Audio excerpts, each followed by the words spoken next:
Local guy. This is a replica of his desk, I guess. He was a engineer who invented the black box, the flight recorder. This guy invented the flight recorder.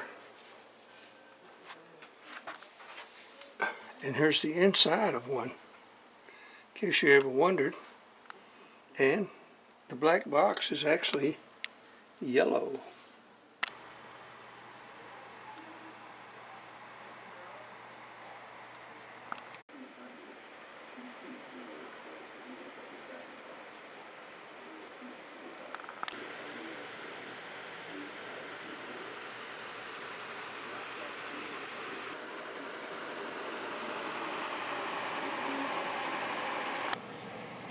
Deans of engineering schools selected as one of the 5 greatest engineers of all time: Leonardo da Vinci, James Watt, Ferdinand de Lesseps, James B. Eads, and Thomas A. Alvanson. In 1861, he was summoned by Lincoln to develop the ironclad, which he did, and paid for the research himself. The 7 ironclad vessels that James B. Eads was commissioned to build were completed in less than 100 days. An outstanding accomplishment. Named after each city they were.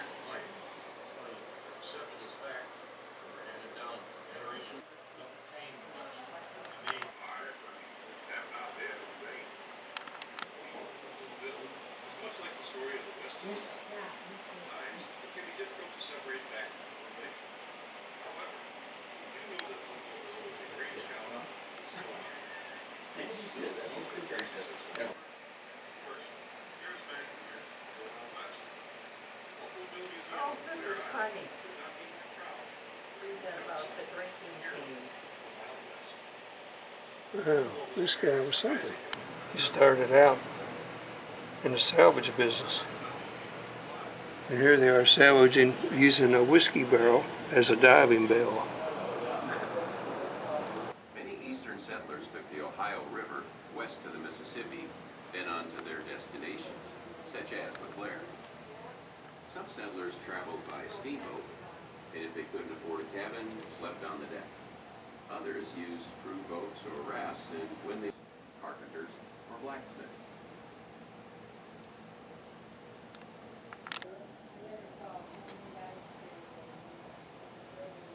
These are electric. This is a carved wagon train, or wagon prairie schooner that the pioneers used. LeClaire Manufacturing Company made the handy dandy lawnmower. The handy dandy. This is the Eclipse packet boat owned by somebody in here in LeClaire. An onion planter. They grew a lot of onions here at one time. Cultivator, hand cultivator. My dad said, get up, mow the line. I know that. That's all the stuff that I use. Who wants to go sledding? It's a bit too hot right now. Right, this is the LeClaire Fire Department's 1924 or 28, one or the other. That's a cool rig. Barbed wire. They say in heaven. Free range. Like, goodbye, goodbye, or fare thee well. It's barbed wire. Fence for the devil's head and barbed wire blankets down in hell. Bonnets, aprons, lace-up shoes. Look at those. They don't look too comfortable to me. This is supposed to be Victorian. This looks like a flapper dress right here. Oh, fur coats. Yeah, fur coats. Gotta have fur coats.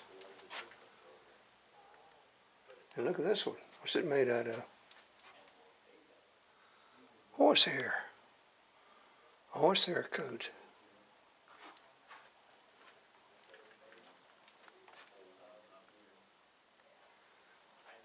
I guess this is a mourning dress for when you're in mourning. Or maybe this is one. Either one would do.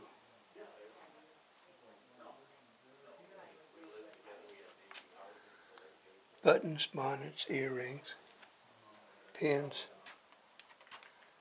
purses. Look at these purses. A high heel shoe purse. Look at those pins. What about this hat? Captain Philip Suter, Mississippi River pilot, licensed rapid pilot, the legend. He was a distinguished fellow with a brushy beard and thatchy hair that matched his among a riverboat. A riverman, Philip Suter was in awe as the first licensed rapids pilot.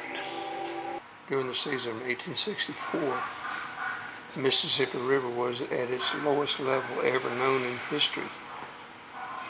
Suter made a mark on a ledge of a rock near his house, which stood on the bank of the river. That mark became known as the standard gauge for low water mark, and it was adopted by the U.S. government. Philip Suter was inducted into the National Rivers Hall of Fame. Pearl button industry. Well, I didn't know they had it here. This is how you got the clams. You took these long prongs and you scraped them off the bottom there. There you go, pearl buttons.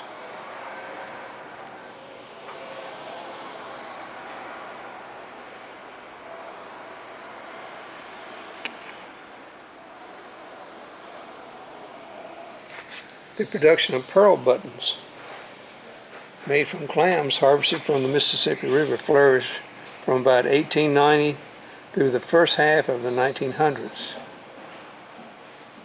Muscatine, Iowa became known as the pearl button capital of the world, but many of the small towns along the river had their own little factories.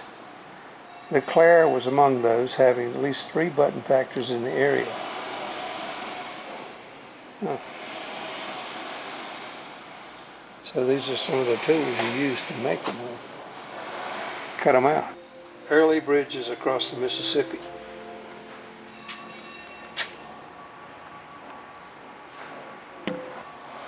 First bridge was in 1856, 1866, Rock Island and Davenport. Second bridge was 1866, 1872.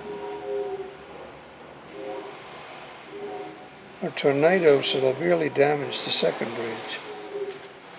Third bridge, Government Bridge, 1892.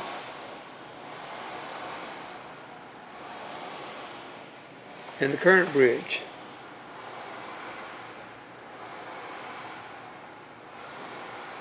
It's built in 1896.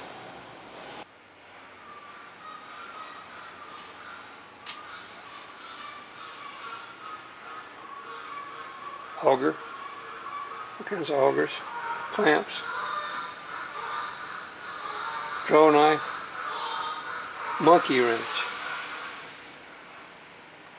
bow saw, rafting pioneers. And this is Linda DeSant. Rafting, oh, I see. There was a great demand for lumber as the Mississippi River was being settled. To meet this demand, pioneers looked north to Wisconsin and Minnesota. 1839, lumbermen started floating large rafts of logs down the river. The rafts were floated down the river as many as 20 men using large dart-like sweeps to try to maneuver the raft down the river. So these guys invented a way to use the steamboat to guide these rafts. This is the Lone Star. Why is it so important historically? It's one of the longest running wooden steamships in the United States, 1890 to 1967. 77 years in operation. The last operating steam stern wheel towboat in the Mississippi River system. Last trip August 28, 1967. Last remaining example of steamboats built in the Western Rivers style of construction. This consisted of a shallow wooden hull which is supported by a hogging truss system, which in effect makes the hull one of the large girder.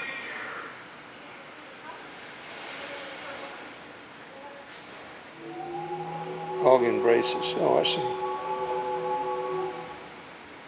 That's what they're talking about, a girder. You see the braces? Rock Island Rapids. Davenport, Rock Island. I bet I can't pick that up. Let's check out the Lone Star. Permission to come aboard, sir. Granted there, Lightlander. Whoa, look at this big steam engine in here. Can you imagine how hot this thing was in the summertime, huh? Boiler. Man, shoveling coal into this thing in the summertime. Whoa. Coal-fired boilers. Lone Star had a wooden hull, steam-powered, stern-wheeled. Probably the last of her kind in existence in the United States. She was built to operate on the upper Mississippi River before the construction of the lock and dam navigation system in the 1930s.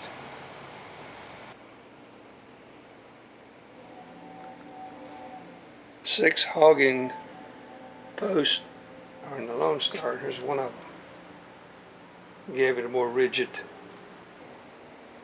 captain, engineer, fireman, deckhand, cook. This is a steam sand pump that was on board, and they would vacuum with a suction pipe sand from the bottom using this engine. And here's the cook's quarters. It had to be pretty hot down here too, huh? Look, they got a refrigerator though. They've gone modern. Kitchen area. The cook provided the meals for the crew in this sparse kitchen. Wood stove or coal burning stove manufactured by a wrought iron company. Twin horizontal stern engines, steam engines, which drive the paddle wheel, are located on the port and starboard side of the engine room. And here they are. And this is steam coming from the boiler that operates these engines. The engineer would get his instructions from the pilot via a system of bell and gong.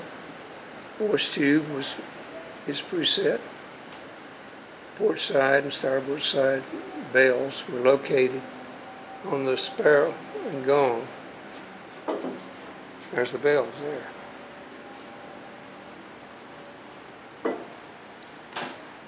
Look at this. Let's have a seat.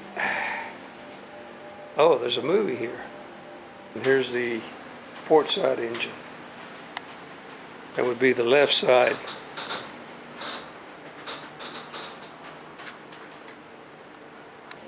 Rudders and steering gear. It had 3 rudders in front of the paddle head. Well, I was hoping to go up to the pilot house. Too bad. The LeClaire. Built in 1917 and used in the 30s and 20s and 30s. Harvesting river ice. Wow.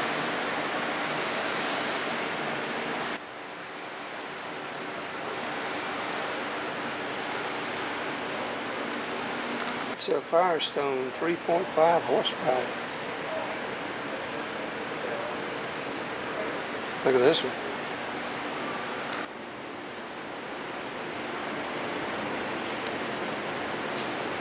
That's what I said. Oh, no, no, like this. Look at the paddle wheel. Yeah. It must have been a sight and a sound to hear that.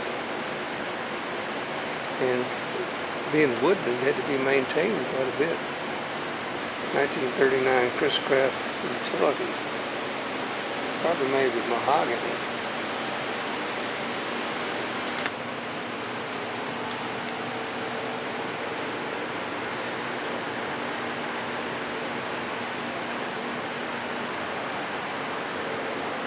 I love those wooden boats.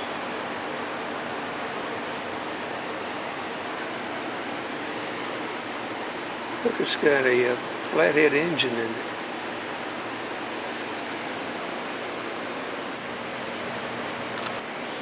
Famous Iowans. John Wayne, White Earp. Beater Becky. Bix Beater Becky, I guess that's how you pronounce it, in Herbert Hoover. John Wayne, his real name is Marion Michael Morrison. The 3M. Here's a steamer trunk. Look at all these fancy knots. Downtown LeClaire. And it's hot. Look at these stones.